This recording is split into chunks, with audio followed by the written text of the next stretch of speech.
What's up, buds? I hope you guys had a fantastic New Year's. Glad that year is over with. Let's make it so much better in the year 2021. Let me get comfy.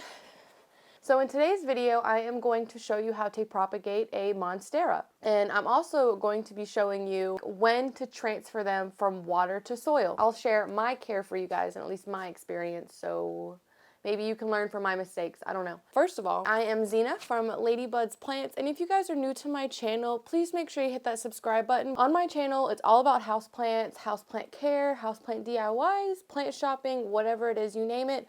All the planty shenanigans we're down for. And to all my other subscribers, I love you guys so much. I actually found out that there was a difference between the two not too long ago. After some further research of the difference between the two plants, I find out that I have a Monstera Borsigiana. And the number one way that you can tell is you have to wait till they're mature, because they don't really develop this until they're big and mature, which this one is, so that's how I realized that it wasn't a Deliciosa.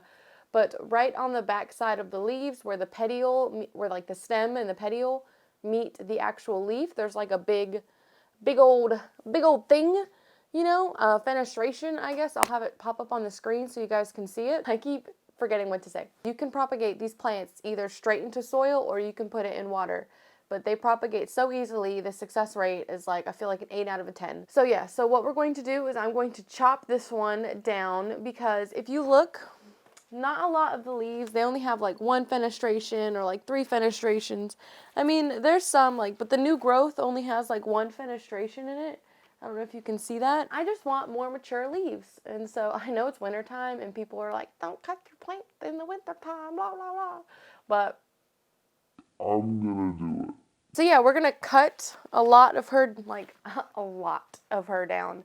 And I'm going to propagate those in water. I would do it in soil, but I have a lot of water propagation vessels, and so I'm just gonna put it in water because I like the way it looks in water because they're cute. So let's just jump into this video. So like I said before, you can propagate it really any propagation medium that you want to, but this plant grows aerial roots on the outside of the plant, and they grow thick, big aerial roots, especially if your plant is bigger like this one.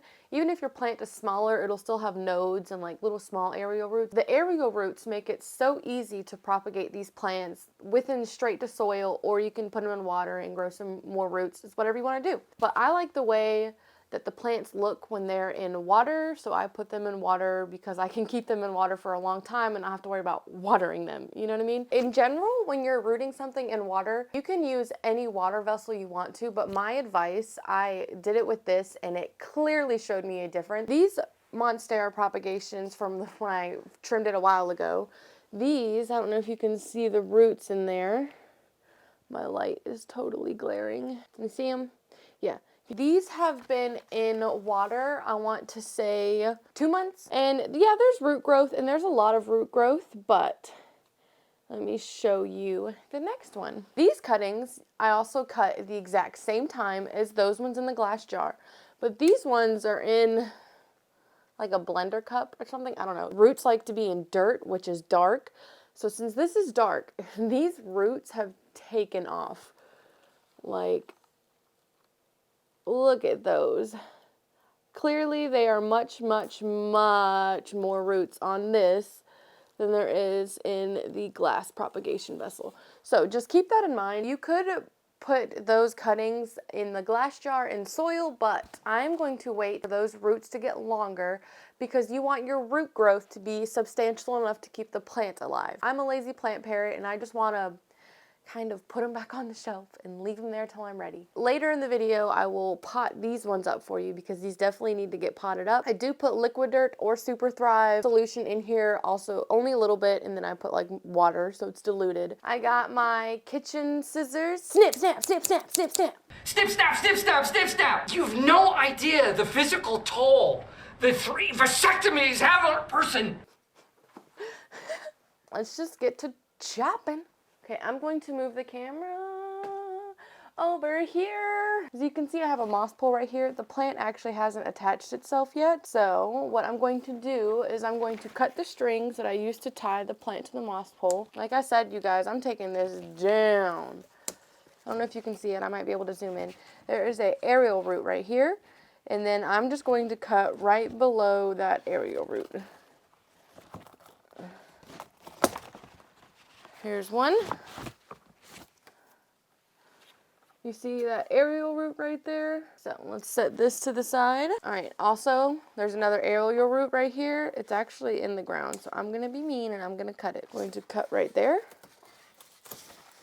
Woo! I have an aerial root right there. That little one right here on my palm, in the middle of my hand, is more so one you would see on a smaller plant. And then there's another one right there and another one right there. So what I'm going to do is I'm going to chop this up in between each node. Ooh, she's so naked now.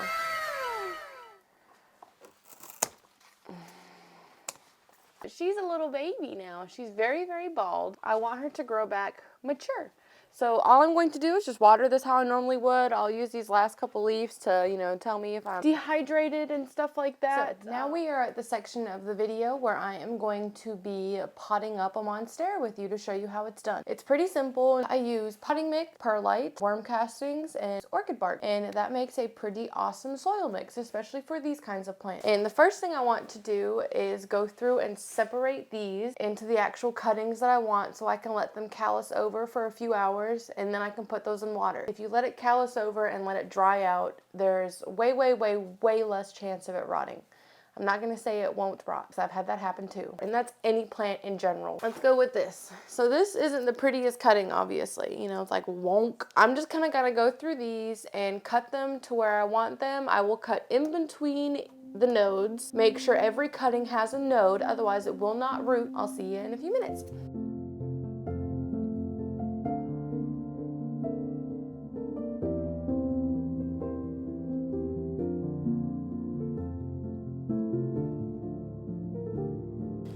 I have all my pieces separated.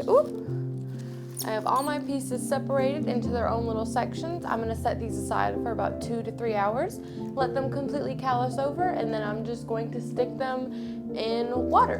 And the water that I will put in the propagation vessels will be a mixture just between my tap water off my well and my liquid dirt. Let me drink some coffee.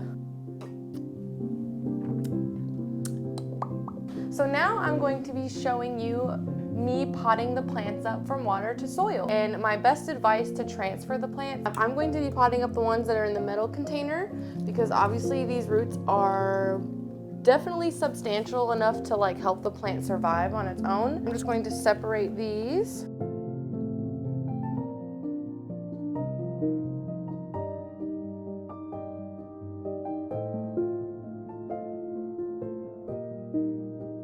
This is definitely what you want to look for. You want your roots to look like this. I'm going to fill this up with 1/3 of the way of soil-ish. And then once you have that, you just make a little bowl, kind of like when you're making a bowl for your gravy and your mashed potatoes. I don't want to fill the whole pot up with soil, because if you fill it all the way up with soil and then when you water it, the dirt's going to go over the top and it's going to make a big mess on your surfaces. I will keep this moist, not wet. I will keep it moist for about a week. Since it's cold right now, I don't want it to stay like wet or moist too long. But yeah, that's basically it right there.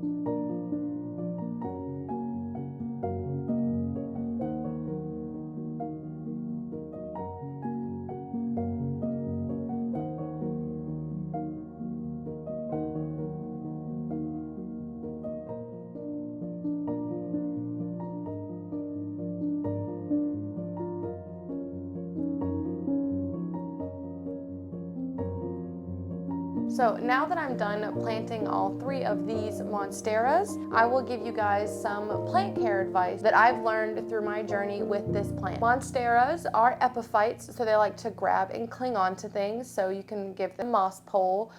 If you don't let them climb, they will kind of just sprawl out and get really massive, like around, and take up a lot of round space. The aerial roots like to latch on to whatever it is that they're climbing, so that is how they climb. They're native from Central America. That's where they grow naturally in the wild. Since they do grow on stuff, they are more of like, not a shade plant, but they grow on things, so there's usually something like diluting the sun that they're growing on. So they like brightly light, but they like it indirect. If you are going to put it in a direct light situation, I do strongly suggest you acclimating it slowly by putting it closer and closer to the light, not just throwing it straight in there, because the leaves will turn black and they will burn. I've had that happen to me as well. You definitely want to use a well-draining soil like mine. I need to make a video on my soil mix so the thick roots don't sit in water and they don't rot, because they definitely do not like wet, soppy roots, because I've had like 8 Monstera,